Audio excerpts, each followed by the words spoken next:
اسرائیل نے ہفتے کے روز حزب اللہ کے ڈرون سے اسرائیلی وزیر اعظم نیتن یاہو کی رہائش گاہ کے بیڈ روم کی کھڑکی کو نشانہ بنانے کی تصدیق کر دی۔ حزب اللہ کی جانب سے اسرائیل کے شہر قیصریہ میں ڈرون حملے میں اسرائیلی وزیر اعظم نیتن یاہو کی ذاتی رہائش گاہ کو نشانہ بنایا گیا۔ اسرائیلی وزیر اعظم آفس کی جانب سے جاری بیان میں بتایا گیا ہے کہ حملے کے وقت نیتن یاہو اور ان کی فیملی گھر پر موجود نہیں تھی۔ ڈرون حملے سے نیتن یاہو کے بیڈ روم کی کھڑکی کے شیشے چٹک گئے، تاہم مخصوص حفاظتی شیشے کی وجہ سے ڈرون اندر داخل نہ ہو سکا۔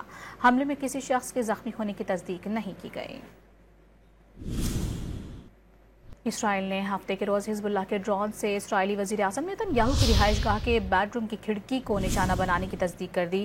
حزب اللہ کی جانب سے اسرائیل کے شہر قیصریہ میں ڈرون حملے میں اسرائیلی وزیر اعظم نیتن یاہو کی ذاتی رہائش گاہ کو نشانہ بنایا گیا۔